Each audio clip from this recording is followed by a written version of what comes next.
For centuries, Canada and the United States have shared the world's longest undefended border, a symbol of peace and partnership. Billions in trade cross that border daily, fueling both economies. But lately, the relationship has soured. Aggressive U.S. trade policies in late 2024 landed with a thud in Ottawa, sparking outrage. Canadians, tired of being the polite neighbor, launched a grassroots boycott of American goods. What began as online chatter has become a national movement, the Maple Leaf over the Eagle boycott. Canadians are checking labels, switching brands, and rethinking big purchases. The impact is real. American products are being left on shelves, and the economic chill is blowing south.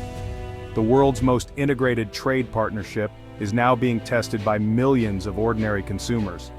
The border remains open, but it's now guarded by a new forced consumer choice, fueled by national pride. How did the friendliest neighbors end up in a trade war? For decades, the United States and Canada prided themselves on a partnership built on trust, open borders, and mutual respect. But in 2024, that relationship was put to the test in a way no one expected.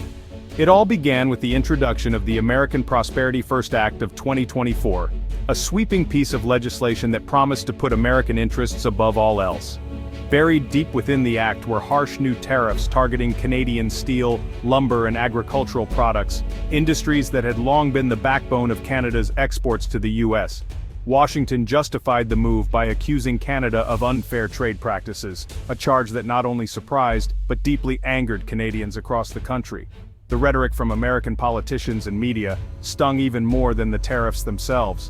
Suddenly, Canada was being portrayed as a freeloader, a country taking advantage rather than contributing as a partner.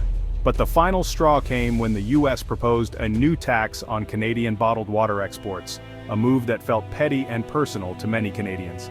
This single issue struck a nerve, transforming what had started as a trade dispute into a passionate fight for national identity and dignity. Overnight, the conversation shifted. It was no longer just about economics or trade deals. It was about respect, pride, and standing up for what it means to be Canadian. Canadians everywhere felt a sense of betrayal. Instead of waiting for their government to respond, they took matters into their own hands, using their wallets as their voice. The boycott that followed was spontaneous, emotional, and quickly spread from coast to coast. Social media lit up with calls to support Canadian businesses and reject American goods. Store shelves began to empty of American products as Canadians made their stance clear. If the U.S. was going to tax Canadian resources, then Canadians would simply stop buying American. What started as a trade spat quickly became a rallying cry for national pride. The spark of economic disagreement ignited a fire of unity and determination. A simple disagreement had grown into a powerful movement, with Canadians from all walks of life joining together to make their voices heard. The message to the world and to their southern neighbors was unmistakable. Enough is enough. Canada would stand together, stronger than ever. The boycott exploded online with hashtags like #BuyCanadian and #BoycottUSA. Influencers and everyday Canadians shared tips for finding Canadian-made products. Apps and websites made it easy to spot the maple leaf on store shelves. Supermarkets created Product of Canada aisles, and sales of American staples like Heinz ketchup plummeted. The movement spread to cars. Canadian-assembled vehicles became the patriotic choice. Even vacations changed. Canadians stayed home, boosting local tourism. Streaming habits shifted too, with some dropping Disney Plus for Canadian services. Every dollar spent became a vote for Canada. What started as a hashtag became a multi-billion-dollar economic statement. The economic shockwaves are hitting the U.S. hard, sending ripples through every sector of the economy. From the bustling stock markets to the once busy factories, the impact is undeniable and widespread. The U.S. Chamber of Commerce estimates over $15 billion lost in exports to Canada in just 6 months. This staggering figure highlights the deepening crisis, as businesses scramble to find alternative markets. Border states are suffering. Maine's blueberry farmers can't find buyers, and American cars are piling up unsold. The once thriving agricultural and automotive sectors are now facing unprecedented challenges. Factories from Michigan to California are seeing Canadian orders vanish, leading to layoffs and production cuts. The ripple effect is felt across the nation as workers face uncertain futures. U.S. dairy exports to Canada have dropped 40%, and California wine sales are down 30%. These industries, once reliant on Canadian consumers, are now struggling to stay afloat. For many American businesses, the Canadian market was crucial, and now it's gone. The loss is not just financial, but deeply personal for those who built their livelihoods on cross-border trade. The boycott has turned a foreign policy issue into a kitchen table crisis for millions of Americans. Families are feeling the pinch, as economic uncertainty looms large over everyday life. Lawmakers from affected states are demanding answers. They are under immense pressure to find solutions and restore the economic balance that has been disrupted. The Prosperity First Act was meant to help, but for many, it's only brought pain. The policy, intended to bolster the economy, has instead sparked widespread discontent and protest. The economic partnership is unraveling, not by government decree but by consumer revolt. Canadian consumers are making their voices heard, choosing local over American goods. The cost is measured in lost jobs, shuttered businesses, and growing political pressure. The human toll is mounting as communities grapple with the fallout. The US is learning that Canada's consumer power is no joke.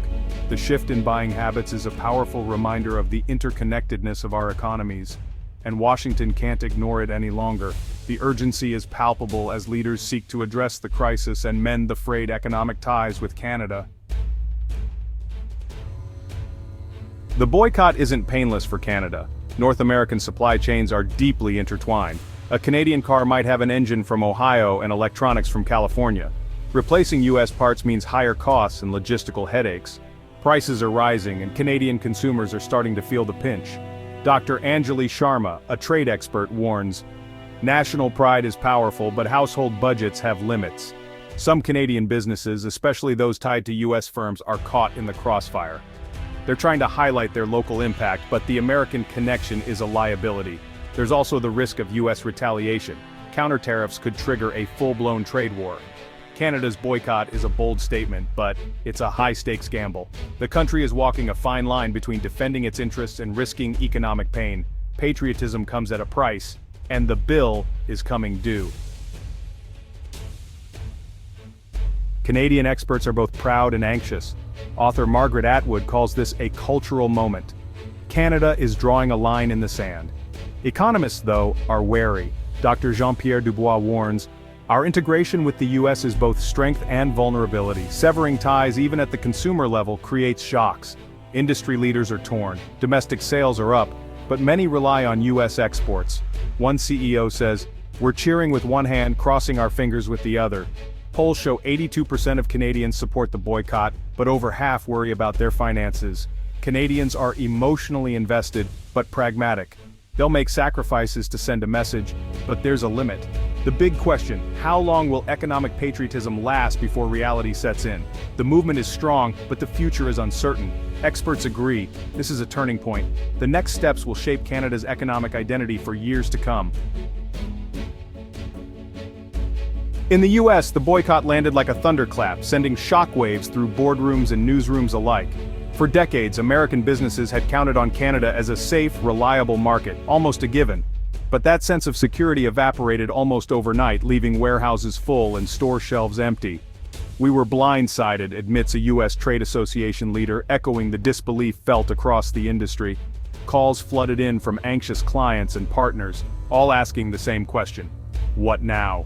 Governors from border states are now urgently lobbying Washington, desperate to protect local jobs, businesses, and the economic lifeblood of their communities. The policy that was supposed to help American workers is now hurting their own communities, with small towns and factories feeling the sting of lost business. American policymakers underestimated Canada's resolve and deep sense of national identity, misjudging how far Canadians would go to defend their values. Dr. Robert Thompson puts it bluntly, "Washington used a hammer when a handshake was needed. They didn't expect Canada to push back so fiercely."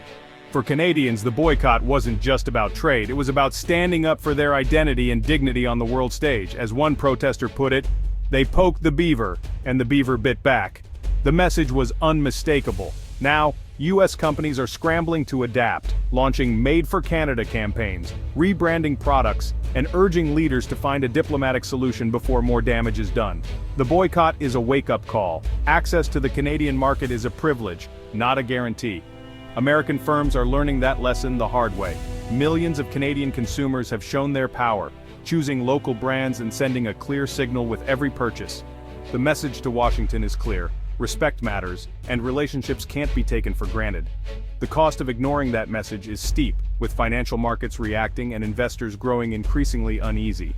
Now, the scramble to repair the relationship is on, as both sides race to find common ground before the damage becomes permanent. The boycott has forced Canada to speed up trade diversification. For years, Canada relied too heavily on the US market. Now, trade missions to Europe and Asia are in overdrive. Exports to the EU and Asia-Pacific are rising. Canola, beef, and tech are finding new homes. A trade minister quipped, "We're finally dating beyond the neighbor next door." Canada is also building alliances with other middle powers: Australia, Germany, Japan, on everything from climate to security. But diversification is slow and challenging. The US will remain Canada's top partner for now, thanks to geography and history. The goal isn't to replace the US, but to rebalance. The boycott taught Canada not to put all its eggs in one basket. The future is more global and less dependent on America's mood swings. Summer 2025. Canada and the US are as close as ever on the map, but a gulf has opened between them. The boycott has cost billions, shaken economies, and changed the relationship's psychology. Consumer power has proven as mighty as any tariff. The future is uncertain. Will the boycott fade or become permanent?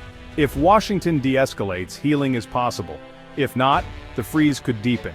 One thing is clear: Canada's sense of agency and pride is awake. The country is charting a more independent, diversified path. Being a friendly neighbor doesn't mean being a doormat. The world's longest undefended border is now the site of a determined economic standoff. This story will be studied for years, a case of how ordinary choices can change history. The next chapter is still being written.